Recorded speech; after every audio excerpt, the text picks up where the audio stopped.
bange lokote Zambe na ngai mobundi molongi yo. Zambe na ngai asilisa katemba bilomba mokilie. Zambe na landa, zambe na luka, zambe na salela kae. Zambe na landa, zambe na luka, zambe na salela kae. Ana butu ana moi nako bange lokote Elombe azali na ngambo na ngai.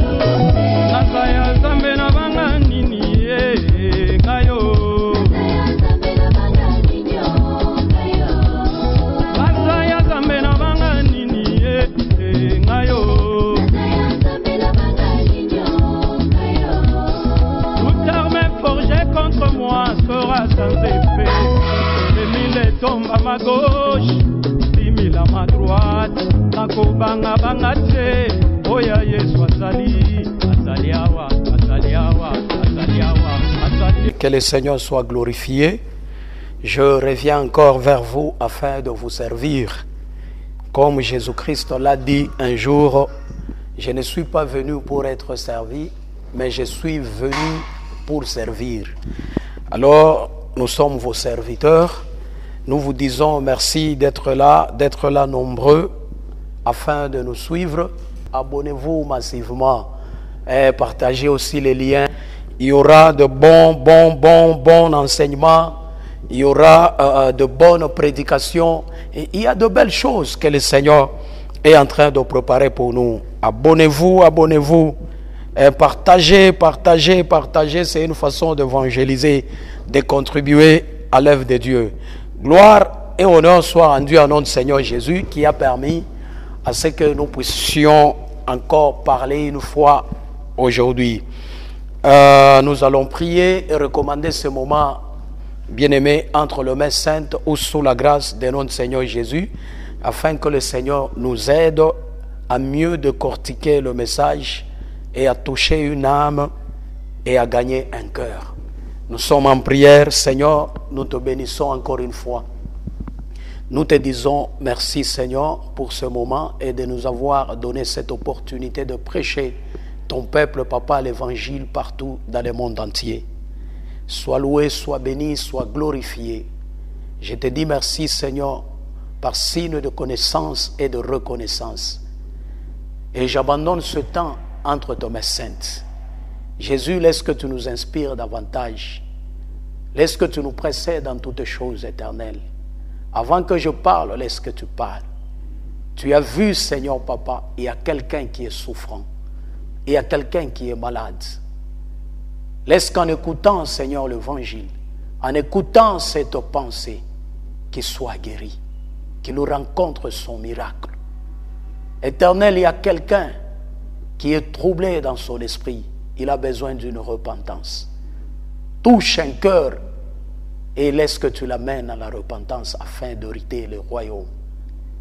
Seigneur, affermis la foi de ton peuple partant ce message. Je recommande toutes choses sous ta grâce au nom de Jésus. J'ai ainsi prié et j'ai dit Amen. Gloire à Jésus. Aujourd'hui, nous parlons sur un thème, encore une fois, un thème pas trop compliqué, c'est vraiment une parole authentique. Nous avons besoin de l'authenticité de la parole. Nous parlons sur défendre ta foi. Défendre ta foi. Jésus-Christ lui-même a dit, quand rentrerai-je, est-ce que trouverai-je la foi sur la terre? Alléluia. Et surtout, à l'époque bien-aimée où nous traversons aujourd'hui, cette période, c'est une période très difficile, très difficile. Nous parlons de la crise sanitaire, nous parlons du confinement partout, et il y a beaucoup de gens qui ont perdu même leur emploi. C'est dur, c'est compliqué. C'est presque le monde entier frappé de la crise, c'est partout. Mais comment vivre, bien-aimé, en cette période? Parce qu'il y a beaucoup de choses que le diable en profite afin d'imposer aux enfants de Dieu. Mais comment vivre? C'est la question qu'il faut se poser. Ma prière est que le Seigneur affermisse ta foi. Affermisse ta foi. Parce que la Bible nous dit, au dernier moment, au dernier temps, beaucoup de gens seront frappés de l'apostasie. L'apostasie, c'est l'abandon de la foi. Beaucoup de gens abandonneront la foi pour regarder vers le monde. Et c'est comme ça qu'ils vont se perdre. Et la génération que nous passons aujourd'hui, c'est une génération perverse. Il y a beaucoup de choses qui se passent sur la surface de la terre que vous n'avez pas idée, qui démontrent que le monde touche déjà à sa fin. La plupart des signes que Christ nous a montrés, qui annoncent, bien aimé, la venue de Jésus-Christ, et nous voyons déjà beaucoup de signes qui s'accomplissent aujourd'hui. Alors c'est pourquoi je suis venu avec un thème plus simple encore: défendre ta foi. Tu es buté à un problème, tu marches dans des difficultés, tu te poses des questions. Comment ferai-je? Comment vivrai-je? Mais je suis venu te dire, il y a une seule voie capable, bien-aimé, de te donner tout ce dont tu as besoin. C'est la voie de ta foi. Tu dois défendre ta foi partout où tu es. Malgré la maladie, malgré les difficultés, malgré la stérilité, malgré le manquement, tu dois défendre ta foi. Je prends avec vous un texte. Nous sommes dans le livre de Daniel, chapitre 3. Le verset 15, nous descendons. Je vais lire pour la gloire de notre Seigneur Jésus. La Bible nous dit: maintenant, tenez-vous prêts, et au moment où vous entendrez les sons de la trompette, du chalumeau, de la guitare, de la sambuc, du psalterion, de la cornemuse et de toutes sortes d'instruments, vous vous prosternerez et vous adorerez la statue que j'ai faite. Si vous ne l'adorez pas, vous serez jetés à l'instant même au milieu d'une fournaise ardente. Et quel est le Dieu qui vous délivrera de ma main? Regarde l'orgueil de cet homme, le roi Nebuchadnezzar. Quel est le Dieu qui vous délivrera de ma main? Écoutez la réaction de Meshach, Shadrach et Abednego. Ils répliquèrent: ô roi Nebuchadnezzar, nous n'avons pas besoin de te répondre là-dessus. Voici notre Dieu que nous servons peut nous délivrer de la fournaise ardente et nous délivrera de ta main. Ô roi, sinon, soulignez sinon, sache, ô roi, que nous ne servirons pas à tes dieux et que nous n'adorerons pas la statue d'or que tu as élevée. Alléluia. Je pense la suite, vous pouvez lire même à la maison et partout où vous vous retrouvez. Bien-aimé, défendre ta foi, c'est un thème plus important dans la vie des enfants de Dieu aujourd'hui. Le Seigneur nous appelle, mais des fois, dans la voie où il nous amène, nous rencontrons des choses compliquées et les choses ne nous permettent, bien-aimés, à avancer jusqu'à toucher nos buts.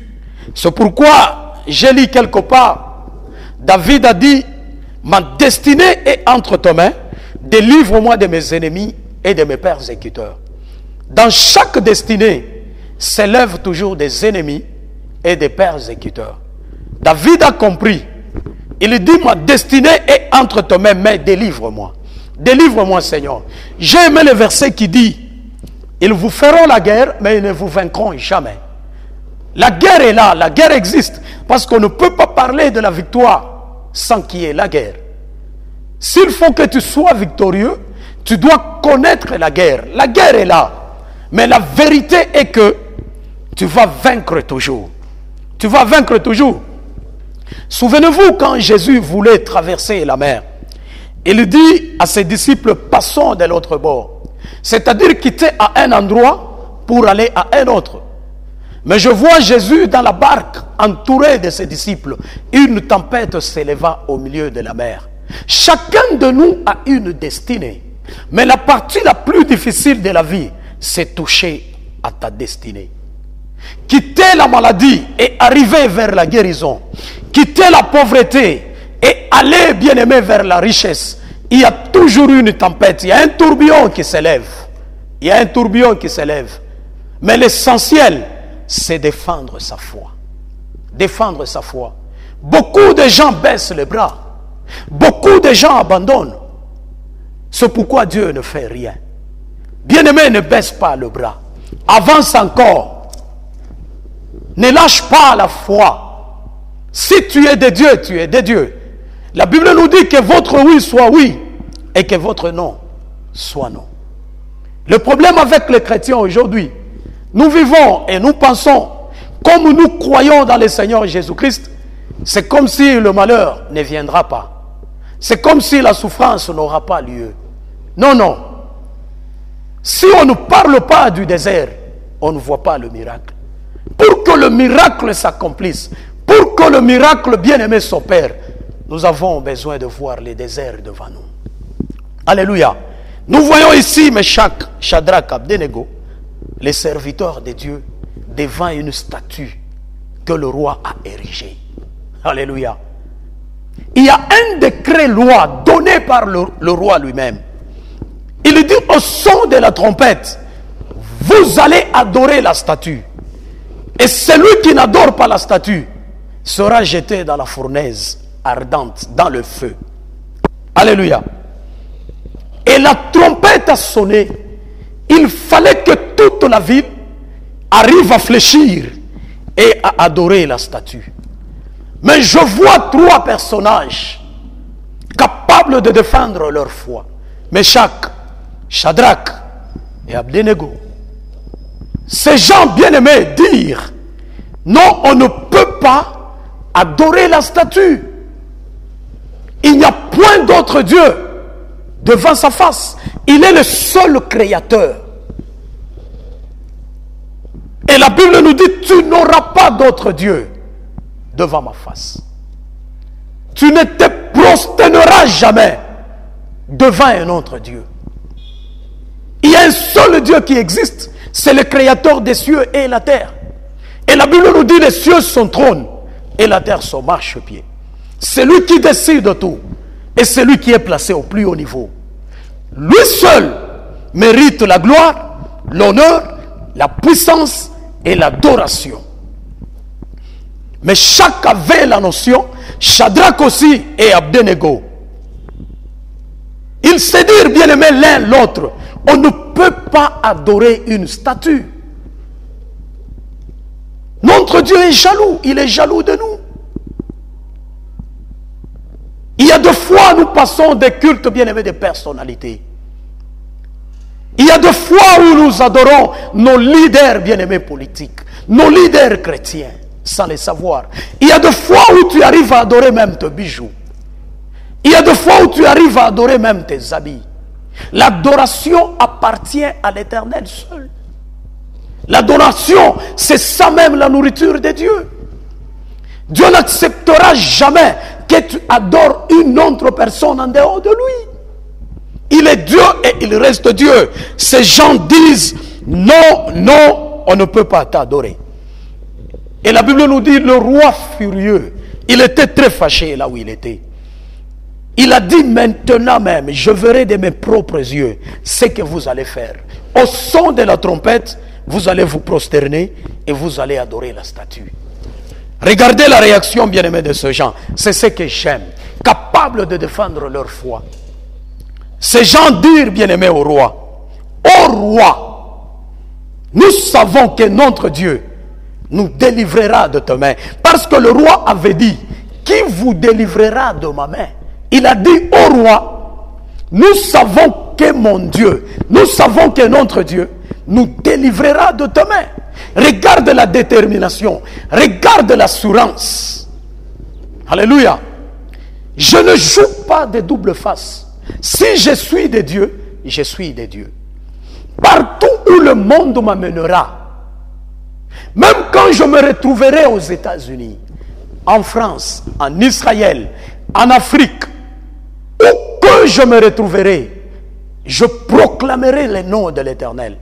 Et tout le monde saura que je suis de Dieu, que je suis chrétien. Je n'ai pas honte de la nature que je porte. Je suis chrétien et je le reste. Je ne peux pas changer. Nous avons des chrétiens qui jouent double face aujourd'hui. Tu as un cœur partagé. Tu n'es ni chaud ni froid. La Bible nous dit, je te vomirai. Aujourd'hui, tu te retrouves comme le vomissement de Dieu. Dieu te vomit. Pourquoi? Parce que tu as un cœur partagé. Aujourd'hui, tu dis oui, mais demain tu changes, tu dis non. Dieu a pardonné une prostituée, mais il a condamné l'hypocrite. Alléluia. Mais Shadrach, Abednego disent, on n'adore pas. Et le roi dit, si vous ne voulez pas adorer, je vous frapperai. Qui vous délivrera de ma main?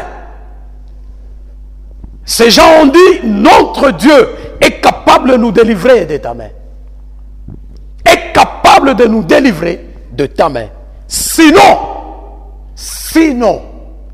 c'est sinon veut dire, même si Dieu ne nous délivre pas, même si Dieu ne me bénit pas, même si Dieu ne me donne pas à manger, même si Dieu ne me guérit pas, je n'adorerai pas la statue. Dieu est Dieu même quand il n'agit pas.